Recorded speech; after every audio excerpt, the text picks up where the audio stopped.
All right, today I plan on putting the Megan Racing transmission mount on the automatic 3.8 liter, and I couldn't find any spec values for the automatic transmission, and so I'm going to do the marking technique. We're just marking the nuts and bolts where they are at and see how that ends up.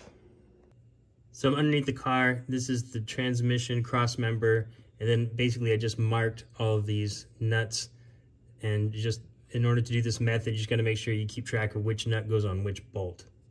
And then also I've got the automatic transmission held up with a floor jack, and I put some rubber mats on it just to protect the surface. I saw for the manual transmission, somebody had recommended to do these ones first before doing the main one. And this is a 12 millimeter socket.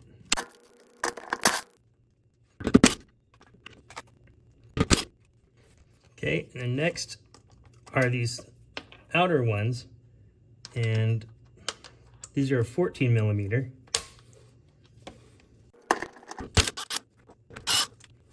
And again, I'm putting those in a specific order that I'm taking them out so I can put them back in the same slots. Now, because of my exhaust, the ones over here are going to be a little trickier to get to because I can't really use my impact on that. And I'm going to try this method, see if that'll work. I can't really get anything in there.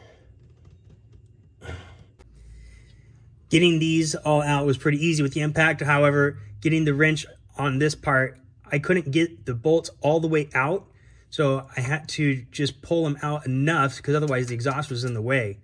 But I was able to get them down enough, tilt this whole cross member, and then from there, that's how I was able to get the stock one out. And it's interesting that the stock one has this kind of strange bolt in the middle of it, whereas the new Megan Racing one does not.